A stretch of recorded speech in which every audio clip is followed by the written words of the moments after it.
Good morning, everyone. And we are in Genesis. We're actually going to start in chapter 18 today. So I just speak a word of blessing over us in the name of the Lord as we get started. Okay, so we're going to just take this first session this week to touch on this Sodom and Gomorrah event that happened in Abraham's life and Abraham's life. Starting in chapter 18, the Lord appeared to Abraham near the great trees of Mamre. While he was sitting at the entrance to the tent in the heat of the day, Abram looked up and saw 3 men standing nearby. When he saw them, he hurried from the entrance of his tent to meet them and bowed low to the ground. He said, "If I have found favor in your eyes, my Lord, do not pass your servant by. Let a little water be brought, and then you all may wash your feet and rest here under this tree. Let me get you something to eat so you can be refreshed, and then go on your way, now that you have come to your servant." "Very well," they answered, "do as you say." Okay, I think it's important to just note right here that in the Eastern world and even in the cultures today and in Judaism, if you have a visitor to eat with you, then that brings honor to you. I think that in our Western culture, me having visitors, it's an honor to me for them to come, but it's more of me honoring them. But in their culture, if someone honors you with their presence at a meal, then the one who's serving the meal is the one who's being honored, if you get that right there. So it's important for him that they stay so that he can be blessed by blessing them. So they go ahead and they eat with him. So Abram hurried into the tent to Sarah. "Quick," he said, "get 3 seahs of finest flour and knead it and bake some bread." Then he ran to the herd and selected a choice tender calf and gave it to the servant, who hurried to prepare it. So they hurried up and had a great big barbecue with a pit and everything. Then he brought some curds and milk and the calf that he had prepared and set this before the men. And while they ate, he stood near them under a tree. So he stood up to serve them. "Where's your wife Sarah?" they asked. "Oh, there in the tent." Then one of them said, "I will surely return to you at about this time next year, and Sarah, your wife, will have a son." Now, this is after he's been promised over and over again by the Lord that he's going to have an heir. He's going to have a son. It's not going to be the slave. It's not going to be someone who's not part of his family. Now, Sarah was listening at the entrance of the tent, and we mentioned this last week, and was behind him. Which was behind him, and Abraham and Sarah were already very old. Of course, we know that. And Sarah was past the age of childbearing, so Sarah laughed to herself as she thought, "After I am worn out and my Lord is old, will I now have the pleasure?" And now this, if we remember back over in 17, Abraham has laughed as well, but more out of joy and rejoicing when he laughed about the idea of having a son. But her laughter is this idea of being incredulous, of, "You've got to be kidding me, right?" And so the 2 different kinds of laughter has a totally different inflection. So then the Lord said to Abraham, "Why did Sarah laugh and say, 'Well, I really have a child now that I'm old? Is anything too hard for the Lord? I will return to you at the appointed time next year, and Sarah will have a son.'" Sarah was afraid, so she lied and said, "I didn't laugh." But he said, "Yes, you did laugh." Okay, so there we have the correction, and there's the promise. Again, the promise of him having a son through Sarah. Remember how valuable her participation is in the covenant.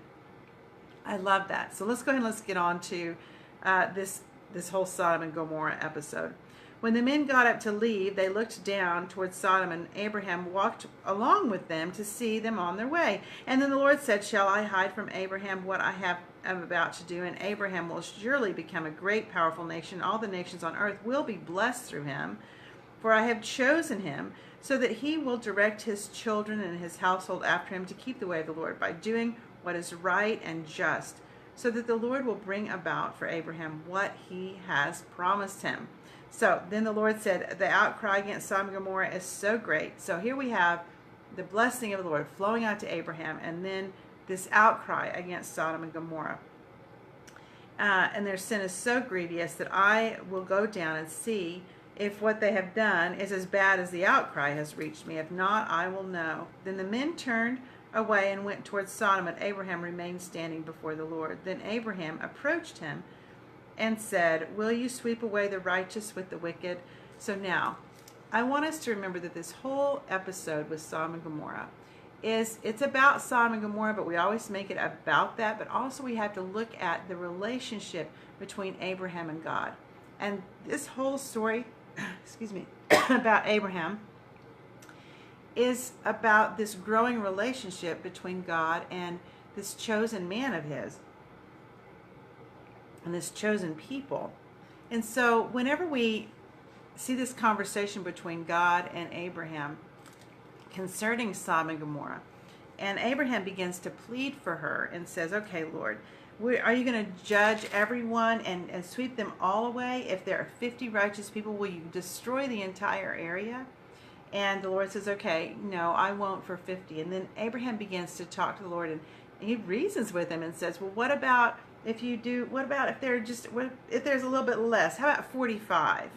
And then we go ahead and see on down, and he says, oh, don't be angry. What if you have only 20? So he jumps way down. And then, well, what about 10? If there are 10. So Abraham is counting on the fact that Lot has at least 10 people in his family group that are righteous, that have not gone the way of sodomy, have not gone the way of Sodom and Gomorrah. But he's counting even more that the Lord is turning his heart toward Abraham. And I love that as an example of how we can cry out to the Lord and say, Lord, see, this relationship God is forming with Abraham. Abraham experiences God in every single way that we later see throughout the Old Testament. No one else experiences God in all of the ways. And no one experienced that Abraham did. And no one experiences God differently than Abraham did. So this is a very beautiful relationship growing, not just between Abraham and God, but between us and God, in that God is showing Abraham how he's going to be revealed to everyone else ever. And that is something we really need to pay attention to. So as he is interceding for Sodom and Gomorrah, the Lord is showing us this relationship that he has with Abraham and the closeness of his heart to Abraham's heart, that the Lord wants to bless Abraham. He doesn't want to hide things from Abraham. And I think that that is something that we have to remember, is that the Lord isn't trying to play hide and seek with us, that he wants to be able to share with us his heart. And he wants us to share our heart with him. That's why there's this, you kind of call it this bartering back and forth. The Lord, whenever it says very, very distinctly when he's talking about Moses, that Moses was a man of God. It says that God knew Moses. And it was always this idea of God knowing him. And so here we have Abraham pouring out his heart to the Lord, and the Lord knowing Abraham as much as Abraham was knowing God. And that is this beautiful thing that the Lord is showing him. So in our lives, as we are crying out for people that we love, if we're crying out for those that are in a sin-fallen state, and the Lord is like, I want to know your heart, and I want you to know mine. And the Lord's heart is bent toward us because of our relationship with him. And though we do go before him and we plead like Abraham did, the Lord is very interested in our lives in connection to this pleading that we have. And the Lord's like, I want to be in the middle of you, and I want you in the middle of me. And so he's not trying to hide anything here from Abraham. So then Sodom and Gomorrah, they are destroyed because they weren't 10. But I want us to go ahead and jump down here to chapter 19, verse 29. So when God destroyed the cities of the plain, he remembered Abraham, and he brought Lot out of the catastrophe that overthrew the cities where Lot had lived. Now Lot had ended up, as we mentioned last week, in the city gates.